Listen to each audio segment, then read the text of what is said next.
Good morning, Cullman. Thank you for joining us on Cullman Today. I'm your host, Christine Wiggins, and today is Wednesday, May 21st. Coming up on Cullman Today, Berlin Council discusses farmers market developments, Jones Chapel Volunteer Fire Department compiling list of private storm shelters, and Cullman Police Department warns of continued scams. All of this plus sports, weather, and more. Now let's take a closer look at the top stories happening in Cullman today. Monday at Berlin Town Council meeting, Mayor Patrick Bates announced that the town of Berlin was awarded $295,000 from Rebuild Alabama after 4 years of applying. This funding from the state of Alabama will be used to assist in developing the roadway and intersection at Mount Carmel Drive, creating an entrance to the new farmers market. The next order of business was establishing a timeline on the farmers market project. The council came to a final decision of a start date of November 1st and a completion date of June 2026. In other business, the council had discussion around construction and drainage easement for County Road 1614, quotes for road work needing done on County Road 1611, and upcoming historical dedication scheduled for June 21st.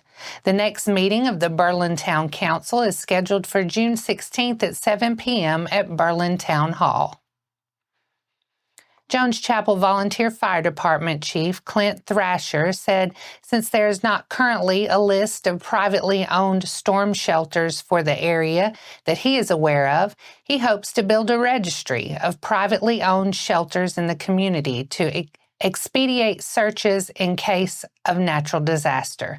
Thrasher said that as a result of discussion about the best way to serve the community, the idea was proposed to use an app called Active Alert, formerly Active 911, that they already use to receive calls for service, and said it might be useful in communicating with the community about available shelters. According to Thrasher, the app can show details about specific things at a commercial property, such as building plans, hazards, key holder information, etc. Currently, fire hydrants are marked and labeled with the amount of water flow for each. The thought is that members of our community could opt in to notify the fire department if they have a shelter, specifically where it is located on their property and how many people might be in it. Thrasher said that hopefully they will never need this information, but if there were a natural disaster in the community, it would provide better focus for their search. Concrete shelters out in yards are easily visible, but below grade in the garage or a safe room in the basement could be missed while dealing with a disaster. Thrasher said if you are a member of the Jones Chapel community and are willing to send them your address, type of shelter, the location of the shelter, and number of residents in the household, the rated capacity of your shelter, and any important medical information, such as oxygen. The information can be sent via the department's Facebook page, by email to jonechapelfire@gmail.com, or by texting 256-747-3654.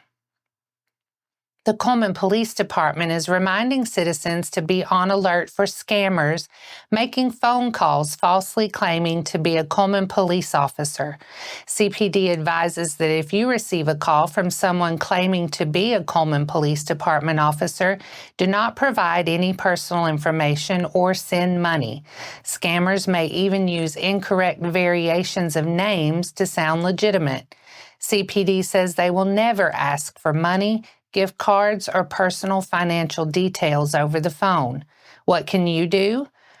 Verify first. Call the Cullman Police Department Investigation Division at 256-775-7170 or 7145 after 4 p.m. before taking any action. And share this information with your friends and family. Those are the top stories in Cullman today.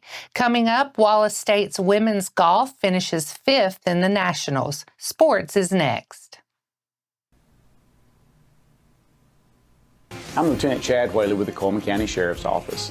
and it's my pleasure to announce 2 upcoming firearm familiarization classes that we'll be hosting for the general public. With springtime here and summer quickly approaching, we know just how valuable everybody's time is. Because of that, we've decided to offer 2 trainings. The first will take place on May 20th. The second will be the following Thursday on May 29th. Both classes will take place from 4 p.m. to 7 p.m. at our shooting range, which is located off of County Road 122. Spots will be limited, so we do ask that you register. In order to register, you can simply email me at cwhaley@cullmansheriff.org.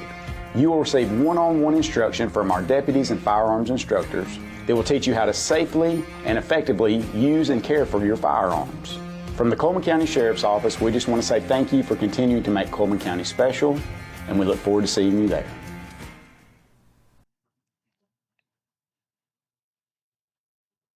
Welcome back. Let's get today's sports segment started with a look at some of the latest from Wallace State. The Wallace State women's golf team capped the year with a 5th-place finish at the NJCAA Division II National Championship. The Lions competed at the 4-day national tournament at the Cedar Point Golf Course in Boone, Iowa.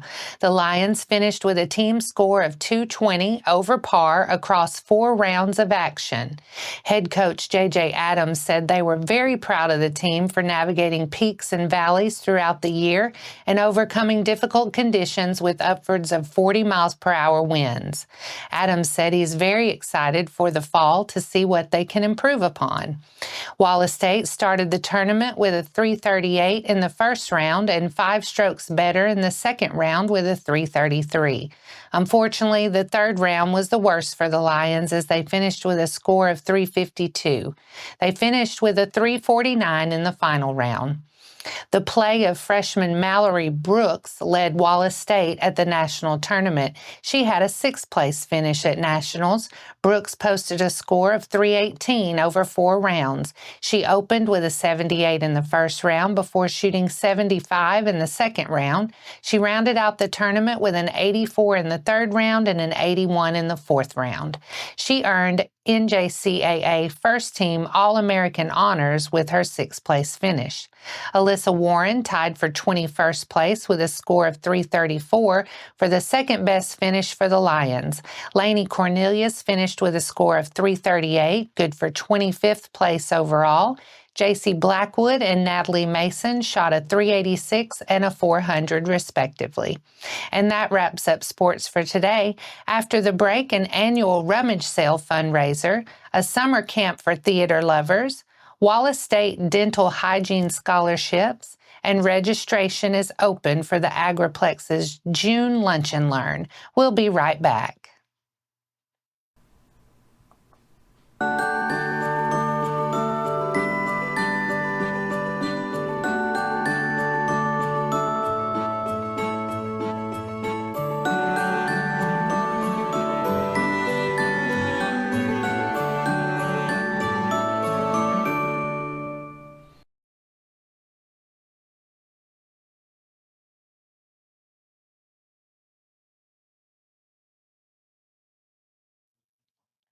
Welcome back. Now it's time to speed things up with a news rundown. 4 stories in under 4 minutes.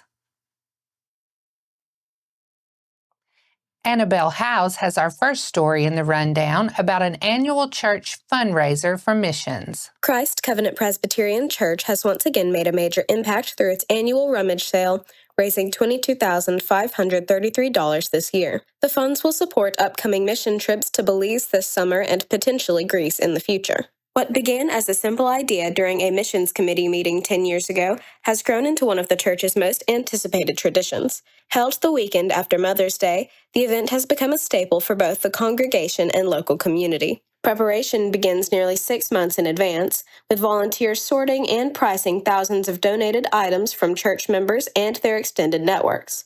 A color-coded pricing system helps streamline the process, and unsold items are donated to local ministries, including the Foundry Thrift Store and the Corinthian Co-op. This year also saw the return of the prayer tent, introduced in 2024. The tent offers guests a space for reflection, prayer, and hospitality, with cookies and lemonade served alongside. Proceeds from the sale will help fund mission work in Belize, where the team will lead Vacation Bible School, complete construction projects, and teach life skills to women and girls. The event's continued growth highlights its dual mission, supporting global outreach and fostering local connection. This has been Annabelle Howes with Cullman Today. Cullman Parks Recreation and Sports Tourism is offering a summer theater camp for the kid who loves to act or wants to dive deeper into the world of theater. Led by Cullman High School drama teacher and community theater members Wayne Cook and Rodney Basenberg, this 10-day camp offers a fantastic opportunity for kids to learn all about putting on a complete show. This year, the performance will be Diary of a Wimpy Kid. The camp is open to 3rd through 8th graders. Camp dates are June 16th through 20th and July 7th through 11th, and campers will meet from 8 a.m. to 3 p.m. each day in the Cullman High School auditorium. Registration is open now. Wallace State Community College's Future Foundation recently held a ceremony with the dental hygiene program, presenting to first-year students Jillian Beatty and Candace Peppers scholarships from the Jane Barber Memorial Scholarship Fund. The presentations mark the 3rd round of awards from the generous annuity gift the foundation received from Barber through her estate planning in 2022. The Jane Barber Memorial Scholarship was established to support students in the dental hygiene and dental assisting programs at Wallace State. Barber, a devoted dental hygienist, dedicated her life to improving oral health and supporting aspiring dental professionals. Her legacy continues to impact the dental community through these scholarships. The $500 scholarship each student receives can be used to help purchase dental kits required during their 2nd semester in the program. The North Alabama Agriplex's educational Lunch and Learn series is offering life skills for adults, rules of the road for investing. Katie Brown, a certified financial planner with Edward Jones, will share 10 rules for smart investing and retirement planning. The program is June 4th from 12 to 1 at the Agriplex. Cost is $10 per person, which includes a light lunch. Space is limited, so register early on the Agriplex's website. And that's your 4 stories in under 4 minutes. Now for a quick break before we look at the weather ahead and pay our respects with obituaries. I'll be right back after this quick message.